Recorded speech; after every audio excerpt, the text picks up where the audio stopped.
As many of you know, the onboard chargers on these Zeros are far from the most reliable. And so I purchased this used bike and immediately found out that the onboard charger had failed.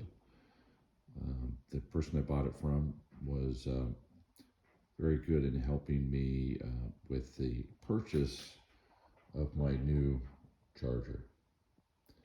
Now the next thing was, do I want to pay for somebody to replace it, or can I do it myself? I didn't see any videos to help people find and replace these chargers, so I thought maybe I could make one myself. It appears that the charger, onboard charger, is right here, and it is covered by a heat sink to keep that thing cool. So I will start to take things apart and see what I can find. So the first thing I'm going to start taking apart to get to the charger is to take off the seat with the bolt on each side here. And then I've already loosened the screws on the plastic covering here so that we can get inside. Okay, I've taken the seat off with the 13mm bolts here and sliding that out. Interesting that they use an Allen type head here, a Phillips here, and on the other side it's a push pin. There's 3 different types of heads on these screws, which is very interesting. So once you remove the ones that screw in, you'll start to see there is the charger seat right in the front. And so you need to remove this piece.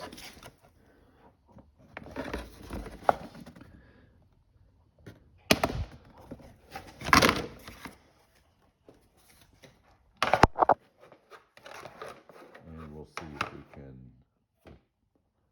can get to this without taking off this plastic piece. We'll see.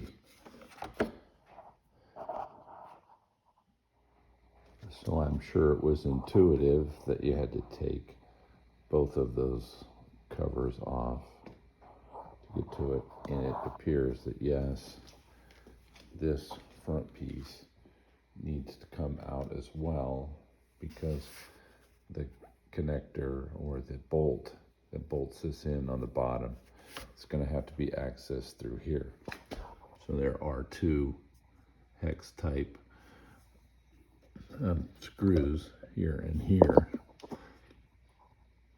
that need to be loosened. And then once you've removed those 2 hex heads, there are 2 pop rivets type. You have to turn the front tire, be able to see those, so you need to release those. So after popping off those 2, sorry about that, I gently pulled this plastic around the horn, but also found that there is yet another bolt right behind the front tire, right there. It's like a hex bolt. So I'm gonna have to take the whole front tire and rim off. I'm just kidding. So it looks like I'll need a 90-degree Allen wrench to get to that.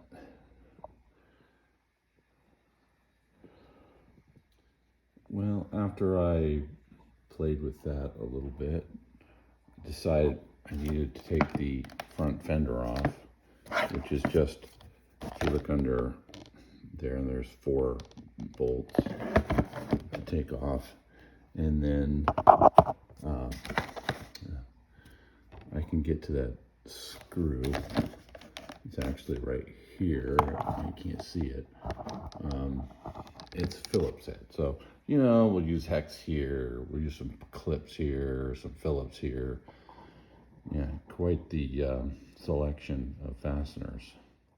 So the charger is held on by two hex heads with a bolt on the back. That's 10mm bolt, and that's either a 5mm or a 3/16 hex head right there. Then on the bottom, it has bolts. So hopefully those don't have hex heads on the other side. Otherwise, they'll slip and turn. On this side, there is the head, and I'm going to have to figure out how to get back in here to hold that nut steady. So we'll see how I'm going to get to that. So I was able to get my 10mm wrench open in right inside there and hold that 10mm nut. What will be really fun is holding that nut back in place when I reinsert it. Of course, you'll find that you'll need to move your handlebars and steering so that you, depending on what tool you're using to get to the front. So I've got a longer tool that would hit the fork, so if you use something shorter, then you might not have to turn it. So, of course, there are hex heads on the other side of this, and so you have to try to get an Allen wrench, again 3/16 or 5mm. I think it's 5mm behind here to hold that. This kind of wire is in the way, so it doesn't look like, it's just no fun. So the easiest way I found to get good visibility is to look underneath that frame here. You can probably see where I'm at, the front of the bike, and then get the Allen wrench on there and whatever wrench you want to use. And then the same thing will be on the other side. Hold it there, get around this wire somehow, and then loosen that nut. So once you have all of the bolts undone and removed, then you just need to unplug this from the charger, and it's just this little tab right here. Just click that tab, it comes right off, and then it appears that bolt is there. You just have to find what's holding it up there, the wires, and it looks like it pretty much slides right out. It just catches on some of the wires there, so I can't do it with one hand. So I'll just take that out. One thing I did notice, the last three numbers here are 720, and this was Rev C. It failed, and what I have to put in ends in 725, Rev A.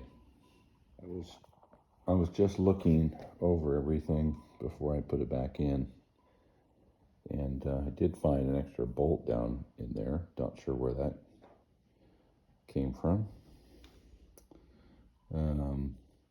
Also, I noticed this wire that was sitting right behind where this bolt goes in. So probably pretty important that this isn't ground and it needs to go fastened in there. The other thing I thought was interesting was this little connector here. I'm not sure what it's for, but that's typical of a 12-volt slow charger. But you can look look that up for yourself, see what the heck that's for. And there is some type of fuse back here that can blow that people have talked about. I'm not sure. This appears to be a 10 amp fuse. I'm going to take a look at it before I put it back in.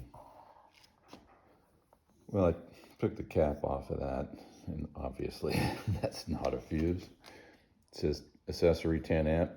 So I guess that is where you can attach something, an accessory. I'm not sure what goes there or could go there, but it's probably rated at 10 amps. And then also there are a number of fuses right back here, just so you know.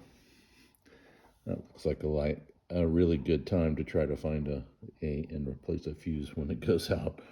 Taking all that apart just to get to a fuse. That's the way it goes. So when you remember when I was taking it apart, there was all this wiring in the way to get to that nut. Turns out that this is just rubber that fits on this brace right here. Right, so that goes on there. You can just get that off. And then this wire was just sitting in there like this. So you can just push that out of the way. And then there's the bolt right there. So you can just put the grounding wire on, the washer, and the nut, and you're good to go. So as you can see, everything's put back together.